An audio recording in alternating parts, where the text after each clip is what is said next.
दरम्यान गिरीश महाजन यांनी महाविकास आघाडीवरती हल्लाबोल केलाय। उबाठा तुतारीच्या भानगडीत पडू नका, त्याबरोबरच उबाठाचा फुपाटा झालाय, तुतारीमध्ये तेलच शिल्लक नाही असा हल्लाबोल हा गिरीश महाजन यांनी केलाय। ठाकरे बंधूंकडे मुंबईच्या विकासाचा मुद्दा नाही असं देखील ते म्हणाले।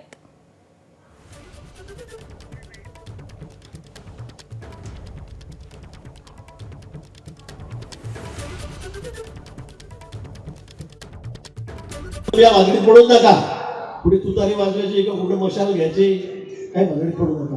या उपाटाचा सगळा फपुडा झालाय, ते मशाल बंद पडलेली आहे, तेलच नाहीये सध्या। फक्त दोघी भाऊ फक्त बस मराठी मराठी, मुंबई तुटणार याचाच गजर करतायत, काहीतरी वाच्यता करतायत, पण विकासाचा कुठलाही प्लॅन त्यांच्याकडे नाही, डेव्हलपमेंटचा प्लॅन त्यांच्याकडे त्या ठिकाणी नाही। संजय राऊत म्हणताय उद्धवजी म्हणजे पंतप्रधान पदाचं मटेरियल आहे, मटेरियल असं सगळं मटेरियल राहतं।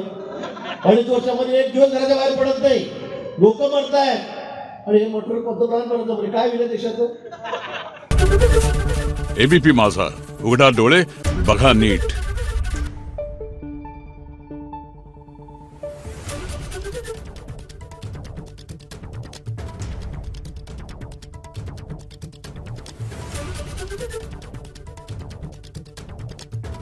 Thank you.